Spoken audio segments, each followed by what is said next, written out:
thousands of veterans are sitting at a 100% disability rating, thinking they've hit the ceiling, but they're actually walking past thousands of dollars they're eligible for every single year, and the VA isn't going to volunteer the information. Hello, everyone, and welcome to Veterans Briefing. Yeah, that's exactly right. And it's something we see happening all the time. Right. So today's mission is entirely focused on unpacking a widely unknown recurring monthly payment called Special Monthly Compensation, or, SMC. We're going to break down exactly what this benefit is, why it operates completely separate from your standard disability rating, and, well, the specific situations that qualify. And we're definitely going to cover exactly how you claim it, too. Exactly. Plus, we're going to confront one incredibly common side effect that men rarely discuss, but that is quietly costing them dearly in unclaimed benefits. To successfully claim this benefit, we really have to first understand the fundamental misconception that keeps veterans from even looking for it. Like, we're all heavily conditioned to view VA disability as this ladder. Right, like you start at 10% and just try to climb up. Exactly. You start at 10, maybe you fight your way up to 60 or 90, and then the absolute pinnacle, the theoretical ceiling of that ladder, is 100%. And naturally, once a veteran hits that 100% mark, they just stop filing. Because they assume they've completely maxed out the system, right? Yeah, they think there is absolutely nothing left to explore. So let's dismantle that misconception right away, because that is the exact barrier keeping money out of veterans' pockets.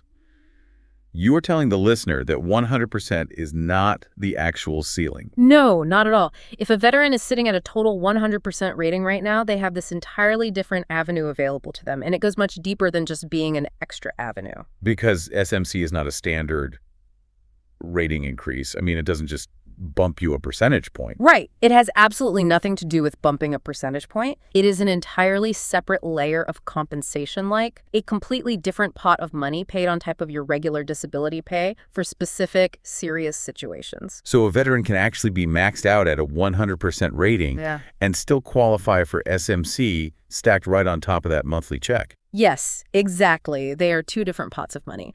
But, people always ask why the VA doesn't just tell veterans about this. Right, like, is it some sort of conspiracy to save the government money? No, there really is no conspiracy. The VA simply processes what is claimed. I mean, there is no VA employee whose job is to just hunt through decades of files to hand out extra money. The burden is entirely on the veteran to know this layer exists and ask for it by name. I tend to frame this using kind of a hidden menu analogy. If you don't know the exact name of the item to ask for, the establishment won't offer it to you. So if a veteran is already maxed out at 100%, how does this extra layer actually work functionally? Are they submitting a totally new claim? Essentially, yes. It functions mechanically as a claim for a new or secondary condition. But the critical difference here is that you have to specifically direct the VA's attention to the SMC criteria. You have to point right at it. Exactly. If you don't ask for special monthly compensation by name and point directly to the service-connected issue causing the functional loss, the system simply closes the file and moves on. Wow. Okay. Well, if you're finding these discussions helpful, please subscribe to Veterans Briefing so you never miss important updates and practical information for veterans and their families. Now that we know this hidden layer must be requested by name, let's explore the specific physical conditions that unlock it. Right, and we really should start with the most misunderstood VA terminology, which is the category covering the loss or loss of use of body parts. So, hands, feet, blindness, deafness. I really want to emphasize that phrase, loss of use, because many veterans mistakenly believe this strictly means amputation. Oh, absolutely. They read the word loss and they immediately picture a combat amputation. They assume if their arm is still physically attached to their shoulder, they are automatically disqualified. But the regulation pivots entirely on loss of use.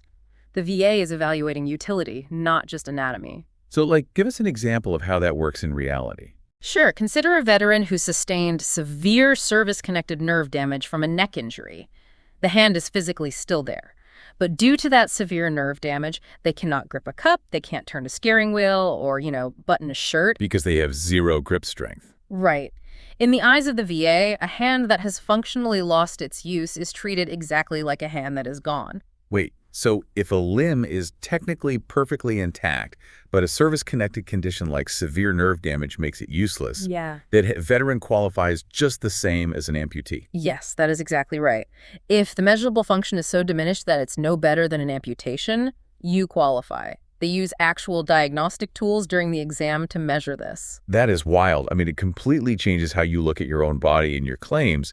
But, while the functional loss of a hand or foot is highly visible, the single most common form of loss of use is completely invisible, right? It goes unclaimed because of pure stigma. Yeah, it really does. We are talking about the loss of use of a reproductive organ, which, just plainly speaking, refers to erectile dysfunction. Which is incredibly common. It's arguably the most critical and underclaimed area across the entire VA system. Guys view it as a personal failing or just getting older. But the critical link here is that a huge number of veterans develop this not on its own, but as a direct side effect of medications taken for their service-connected conditions. So things like pain meds, blood pressure pills, mental health medications. Exactly. Let's look at the real-world example from our research. A veteran we'll call Walter. He was rated at 100%, and he silently lived with this medication side effect for a whole decade. 10 years just dealing with that. Yeah. But once he was guided to claim SMC properly, an additional payment landed on top of his 100% check every month for something he previously thought was just a source of embarrassment. We have to look at this purely as a medical side effect. This isn't about embarrassment. This is about compensation. The law says you are owed because of what service-connected treatments did to your body. How do we prove that connection to the VA? It's all about establishing a medical nexus. And you don't even have to isolate a single pill if you're on a complex cocktail of meds. Right, because most guys are taking more than one thing. Exactly. A doctor basically reviews your history and writes a formal letter saying it is as likely as not that the ED was caused by these prescribed medications. The medical causality linking these drug classes to this side effect is deeply established in medical literature. So you just need a doctor to formally draw that straight line in your medical file. Yeah. So the VA rater can see it. Yep. It's just about getting that documentation in front of the right people. Okay, so beyond specific body parts, SMC also covers the broader impact that worsening conditions have on a veteran's entire living situation and daily survival. Yeah, this brings us to the housebound category. This applies to those with a single disability at a 100% plus other separate disabilities. Or those who are effectively confined to their home due to service-connected conditions, right? Right. And as things degenerate, we look at the highest levels of this benefit, which is called aid and attendance.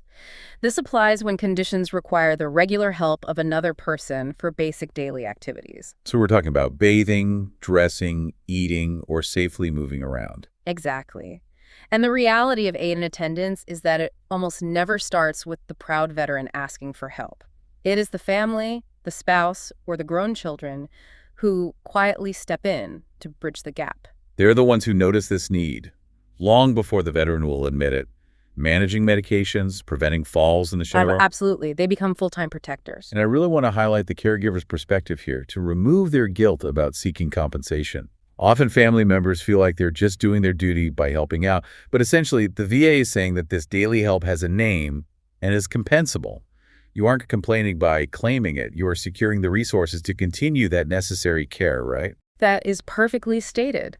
By securing those resources, you are acknowledging the true systemic cost of the injury on the whole family.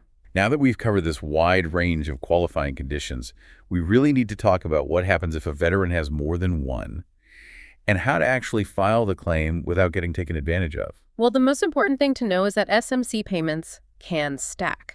Having one qualifying loss doesn't cancel out another. Oh, wow. So they really do compound. Yes, and stacking can mean hundreds or even thousands of extra dollars a month.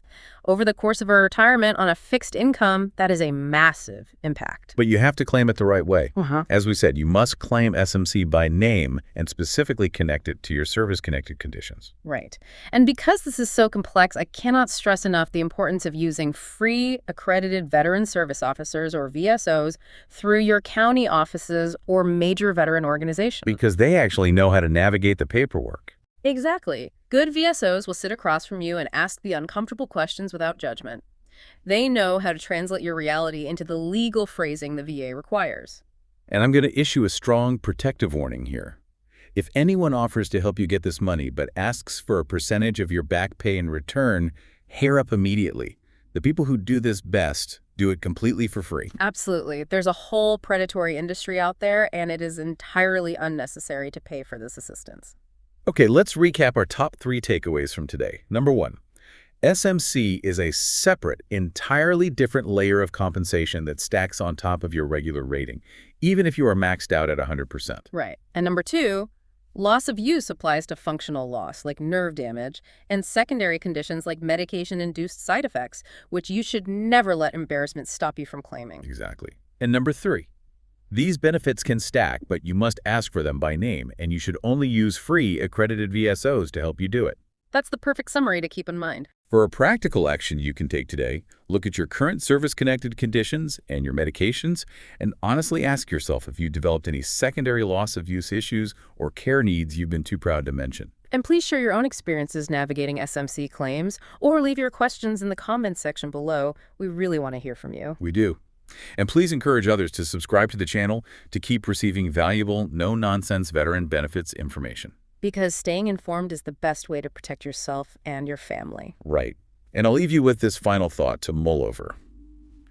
As medical science keeps veterans alive longer with increasingly complex injuries, will we ever see a future where the VA is forced to automatically trigger these hidden claims? Or will the bureaucratic burden always remain squarely on the shoulders of the veteran to demand what they are owed? Thank you for watching Veterans Briefing. Take care, stay informed, and we'll see you in the next episode.